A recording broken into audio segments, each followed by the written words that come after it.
kita bisa lancar begini, kita bisa bagus begini karena transisi pemerintahan berjalan dengan lancar, dengan baik. Saya dibilang apa itu? Presiden boneka, saya dikendalikan oleh Pak Jokowi.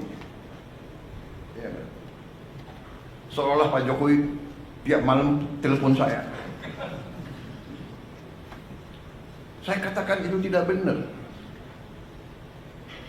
Bahwa kita konsultasi, ya itu seorang pemimpin yang bijak, yang konsultasi, minta pendapat, minta saran.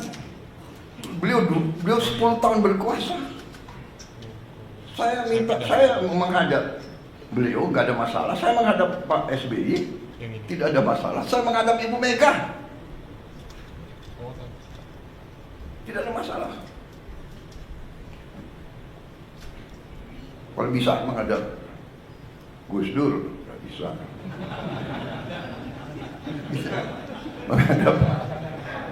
menghadap Pak Harto, ya kan? Menghadap Bung Karno kalau bisa. Loh, minta pandangan, minta saran. Pak Jokowi berhasil 10 tahun, orang suka tidak suka. Masalah ijazah dipersoalkan. Nanti ijazah saya ditanya-tanya. Iya kan? Ini ada wartawan banyak ya.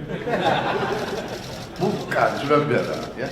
Kita ini di mana-mana saya katakan, dunia ini sedang penuh ketidakpastian. Ya. Dunia penuh dengan ketidakpastian. Kita rasakan sekarang. Kita rasakan, kita jujur, kita rasakan. Sekian puluh tahun kita menjadi the good boy. Ya kan?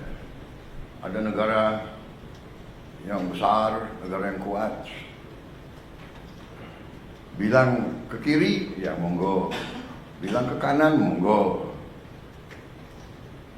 Kita ikut World Bank, kita ikut IMF, kita ikut, ya kan? Tapi globalisasi, ya kita ikut.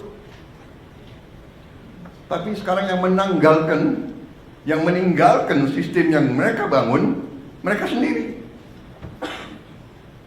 Free trade, monggo. Kita bingung jadinya. Yang dibilang Menteri Keuangan sedang di luar negeri ya. Sekarang ekonom yang